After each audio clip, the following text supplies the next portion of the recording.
বহুদিন আগের কথা। পৌরনগর নামে এক রাজ্য ছিল। সেই রাজ্যের রাজা পৌরনাথ অনেক জ্ঞানী ছিলেন, কিন্তু তাদের একমাত্র কন্যা রাজকুমারী পূর্ণিমা ছিলেন একটু বোকা। কিন্তু সে খুব ভালো মনের মানুষ ছিলেন। রাজা তাকে অনেক জ্ঞানী পণ্ডিত দিয়েও, শিক্ষা দিয়েও জ্ঞানী বানাতে পারেননি। এজন্য একদিন রাজা এক ঋষিকে রাজদরবারে হাজির করে। মহারাজের জয় হোক। মহারাজ, আমাকে এখানে তলব করার কারণ জানতে পারি? হ্যাঁ, আপনাকে ডাকা হয়েছে রাজকুমারীর জ্ঞান বৃদ্ধির উপায় বলার জন্য। বলুন, কি করে রাজকুমারীর জ্ঞান বৃদ্ধি করা যায়? মহারাজ, আপনি অনুমতি দিলে আমি প্রথমে রাজকুমারীকে কিছু প্রশ্ন করতে চাই। ঠিক আছে, অনুমতি দিলাম।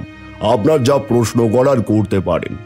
আচ্ছা রাজকুমারী, বলুন তো, যদি রাজ্যের মধ্যে কঠিন মহামারী দেখা দেয় তাহলে আপনি কি করবেন? যদি রাজ্যের মধ্যে মহামারী দেখা দেয় তাহলে আমি পুরো রাজ্যে মিষ্টি বিতরণ করব। কেন আপনি মিষ্টি বিতরণ করবেন তা কি আমাদের সবাইকে বলবেন? কারণ রাজ্যের মধ্যে মহামারী দেখা দিলে সবাই চিন্তায় পড়ে যায় যে কে কখন মহামারীতে আক্রান্ত হবে। আর আমি যদি সেই সময় সবাইকে মিষ্টি মুখ করাতে পারি না, তাহলে সবাই মিষ্টি খেয়ে তাদের চিন্তা ভুলে যাবে, মিষ্টির স্বাদ নিয়ে ভাবতে থাকবে। আচ্ছা, এবার বলুন, আপনাদের রাজ্যের চাইতে যদি অন্য একটি রাজ্য বেশি শক্তিশালী হয় আর সেই রাজ্যে আপনাদের রাজ্যের আক্রমণ করতে চায়, তখন আপনি কি করবেন? তাহলে তাহলে আমি সেই রাজ্যের সাথে হাত মেলাবো। মহারাজ, রাজকুমারীর বুদ্ধি একটু কম আছে, কিন্তু রাজকুমারীর মন অনেক সরল। আমি রাজকুমারীকে একটা পরীক্ষা দিতে চাই। যদি রাজকুমারী এই পরীক্ষায় সফল হয় তাহলে তার জ্ঞানের দরজা খুলে যাবে। ঠিক আছে, আপনি রাজকুমারীকে পরীক্ষা দিন। ঠিক আছে মহারাজ। এই নিন রাজকুমারী, এটা কাছে রাখুন। এই ছোট্ট সিন্দুক আমাকে দিলেন কেন? রাজকুমারী, এই ছোট সিন্দুকের কোনো চাবি নেই, কিন্তু এর মধ্যে আপনার ভাগ্যের চাবি লুকানো আছে। আপনি 3টি শর্ত পূরণ করলে এই সিন্দুক আপনা আপনি খুলে যাবে। তাই আপনাকে এই সিন্দুক খুলতে হলে 3টি শর্ত পূরণ করতে হবে। ঠিক আছে, বলুন কি কি শর্ত পূরণ করতে হবে? হ্যাঁ বলছি। প্রথম শর্ত, আপনাকে সবচাইতে মিষ্টি ফল আনতে হবে, কিন্তু সেই ফল কখনো গাছে ধরে না। দ্বিতীয় শর্ত, আপনাকে সেই পাখির গান শুনতে হবে যে পাখি গান গায় না। আর তৃতীয় শর্ত, আপনাকে সেই নদী পাড়ি দিতে হবে যে নদীতে জল থাকে না। এই 3টি শর্ত পূরণ করলে এই সিন্ধুক আপনা আপনি খুলে যাবে। তা কি করে সম্ভব? ফল তো গাছে ধরে, তাছাড়া মিষ্টি ফল পাবো কোথায়? আর যে পাখি গান গায় না তার গান কিভাবে শুনবো? আর যে নদীতে জল থাকে না সেটা তো নদী না, তাহলে আমি খুঁজে বের করব কি করে? রাজকুমারী, এত সহজ হলে যে কেউ জ্ঞানী হয়ে যেত। কেউ কখনো ঘরে বসে পূর্ণ জ্ঞানী হতে পারে না। আপনাকে এগুলো সমাধান করতে হলে মহল থেকে বেরিয়ে খুঁজতে হবে। আপনার জ্ঞানকে কাজে লাগাতে হবে, তবেই সবকিছু খুঁজে পাবেন। ঠিক আছে, আমি আপনার দেয়া 3টি শর্তই পূরণ করব। পিতাজি, আপনি আমার বেরোনোর ব্যবস্থা করুন। হ্যাঁ, এখনই করছি, তুমি তৈরি হয়ে নাও।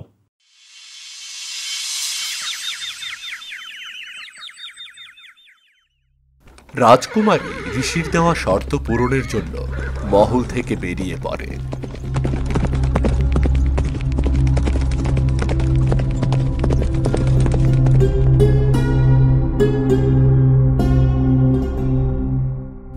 রাজকুমারী প্রথমে মিষ্টি ফল খোঁজার জন্য বনের মধ্যে চলে আসে। বনের ভেতর বিভিন্ন জায়গাও খুঁজেও কোনো ফল না পেয়ে রাজকুমারী ক্লান্ত হয়ে একটি গাছের নিচে বসে পড়ে। কিন্তু সেই গাছের আরেক পাশেই এক মা বসে তার সন্তানের জন্য অপেক্ষা করছিল। হঠাৎ ছেলেটা কিছু ফল নিয়ে তার মায়ের কাছে এসে বলে, বাবা, তুই এসেছিস? হ্যাঁ এসেছি, আর তোমার জন্য অনেক কষ্ট করেই ফলগুলো নিয়ে এসেছি। তবে জানি না ফলগুলো মিষ্টি হবে নাকি তেতো। ভালোবাসার ফল কখনো তেতো হয় না বাবা। ভালোবাসার ফল সব ফলের চেয়ে মিষ্টি। ভালোবাসার ফল কখনো গাছে ধরে না, থাকে মানুষের অন্তরে। তুই ভালোবেসে আমার জন্য যে ফল এনেছিস, এই ফল আমার কাছে সবচাইতে বেশি মিষ্টি। তার মানে সবচাইতে মিষ্টি ফল ভালোবাসার ফল। মানুষকে ভালোবেসে কিছু দিলে সেটাই সবচাইতে মিষ্টি হয়। এবার আমি বুঝতে পেরেছি, সব বুঝতে পেরেছি।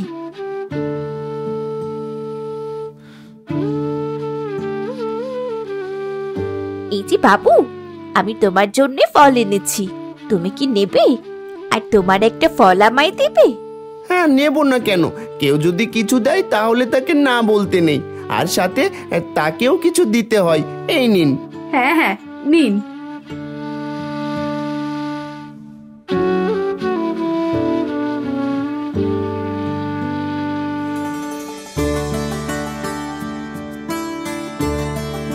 আপনাকে একটা কথা জিজ্ঞেস করতে চাই। হ্যাঁ বলুন না, কি বলতে চান বলুন। আসলে আমি আপনাকে চিনতে পারছি না, এর আগে কখনো দেখিনি তো। আপনি যদি আপনার পরিচয়টা বলতেন। সময় হলে সব জানতে পারবেন। হয়তো কোনোদিন সবচেয়ে মিষ্টি ফল হয়ে আপনাদের সামনে আসবে। এবার আমি যাই তাহলে, আমার আরো অনেক কাজ বাকি আছে। ঠিক আছে, যান।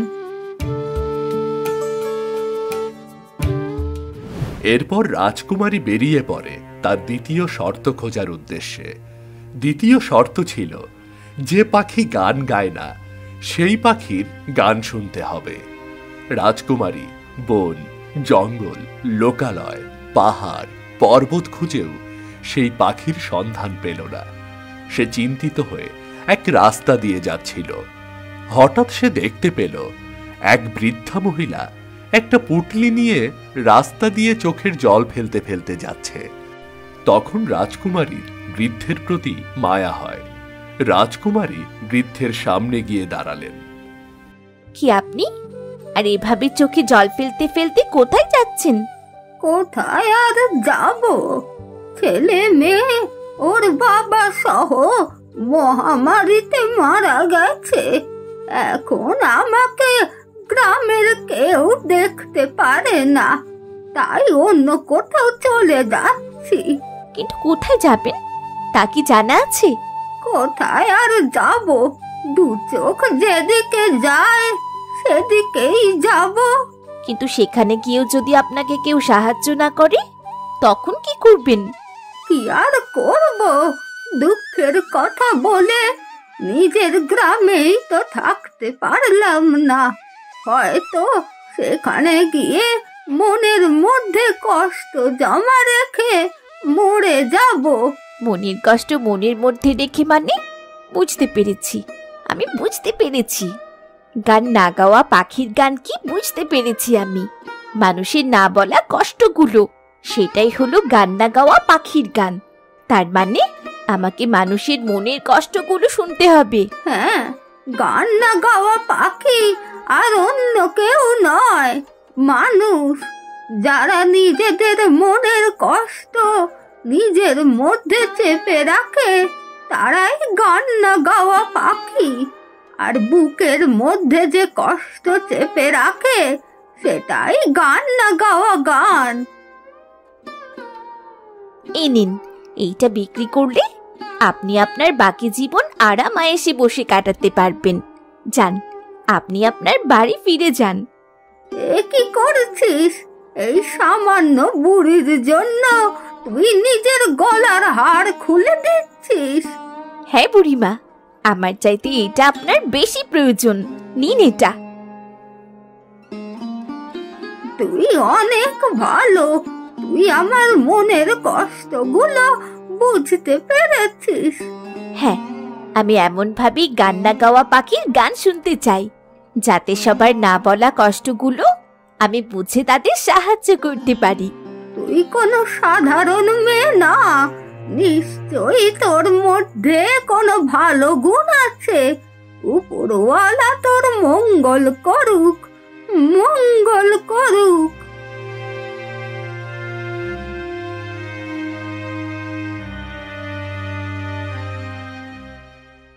রাজকুমারীর দ্বিতীয় শর্ত সমাধানের পর তৃতীয় শর্তের জন্য বেরিয়ে পড়ে। কিন্তু রাজকুমারী যে নদীতেই যায় সেখানেই জল দ্বারা পরিপূর্ণ হয়ে যায়। তাই রাজকুমারী বুঝতে পারে না সেই নদী কোথায় পাবে, যে নদীতে জল থাকে না। এক সময় রাজকুমারী পাহাড়ি পথের দিকে যেতে লাগলো। হঠাৎ সে দেখল কিছু কৃষক শুকনো জমিতে বৃষ্টির জন্য প্রার্থনা করছে। তাছাড়া তারা খুবই তৃষ্ণার্ত ছিল। বুঝলি নরেশ, তৃষ্ণায় গলাটা একদম শুকিয়ে গেছে। তাছাড়া কতদিন হলো কোনো বৃষ্টি নেই, ক্ষেতের মাটি শুকিয়ে একদম পাথর হয়ে আছে। হ্যাঁ দাদা, তুমি ঠিকই বলেছ। তাছাড়া রোদের যে তীব্রতা, এই রোদের মধ্যে জল ছাড়া কতক্ষণই বা কাজ করা যায়। ওপরওয়ালা যদি আমাদের দিকে একটু তাকাতো তবেই খেতে ভালো ফসল হতো। ক্ষেতের মাটি এমন শুকিয়ে থাকলে তো ওর ভালো ফসলও হবে না। হ্যাঁ, তা তো হতোই, কিন্তু এখন যে তৃষ্ণায় গলাটা একদম শুকিয়ে আছে, এখন জল কোথায় পাবো? কোথায় আর পাবো? এখন ওপরওয়ালার দিকেই চেয়ে থাকি। যদি তিনি একটু দয়া করেন তাহলে হয়তো জল পাবো, নয়তো এভাবেই কষ্ট করে থাকতে হবে। ইস, কৃষকগুলো জলের অভাবে কেমন করছে। আমার কাছে তো সামান্য জল আছে, যদি ওদের দিই তাহলে ওদের তৃষ্ণাটা কিছুটা হলেও কমবে। এই যে শুনছেন, আপনাদের তো অনেক তৃষ্ণা পেয়েছে, আমার কাছে সামান্য জল আছে, আপনারা সেটা গ্রহণ করবেন? হ্যাঁ, দাও দাও, আমরা তো জলের অভাবে মরে যাচ্ছি।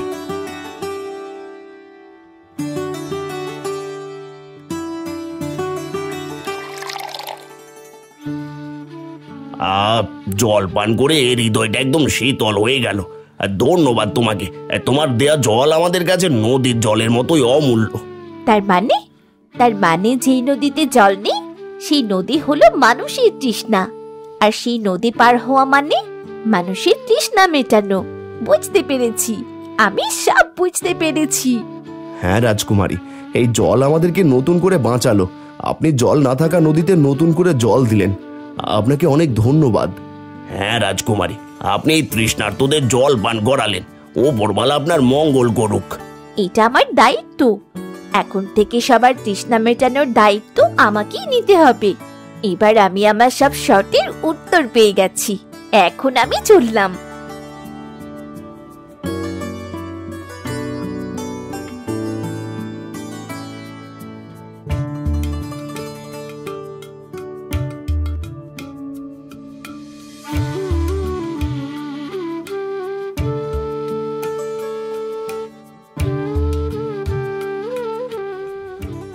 হে সিন্ধুক, তোমার সব শর্তের উত্তর পেয়ে গেছি আমি। সবচেয়ে মিষ্টি ফল হচ্ছে মানুষের দেওয়া ভালোবাসার ফল, আর গান না গাওয়া পাখির গান হলো মানুষের মনের কষ্ট। আর যেই নদীতে জল থাকে না সেই নদী হচ্ছে মানুষের তৃষ্ণা।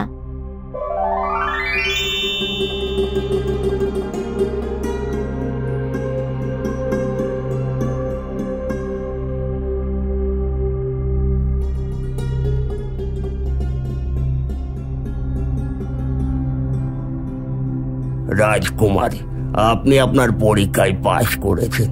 আপনাকে আর কেউ বোকা রাজকুমারী বলবে না। আপনি এখন একজন জ্ঞানী, আর আপনার ভাগ্যের চাবে এই সোনার মুকুট, অর্থাৎ আপনি এই রাজ্যের ভবিষ্যৎ রানী। আপনার বুদ্ধি কোনো বই পড়ে আসেনি, এসেছে মানুষের দুঃখ, কষ্ট, ভালোবাসার থেকে। আপনি পারবেন আপনার রাজ্যের প্রজাদের সুখী রাখতে। ঋষি, আপনি আমার চিন্তা দূর করলেন। এখন আমি নিশ্চিন্তে আমার রাজ্য রাজকুমারীর হাতে তুলে দেব। এরপর রাজকুমারী আর বোকা রাজকুমারী রইল না। সে হয়ে উঠল এক জ্ঞানী ও দয়ালু শাসক। সে তার প্রজাদের মন বুঝে রাজ্য শাসন করা শুরু করল। এতে তার রাজ্যের সবাই সুখে শান্তিতে বসবাস করতে লাগলো, কারণ তাদের ছিল এক বুদ্ধিমান ও দয়ালু রানী।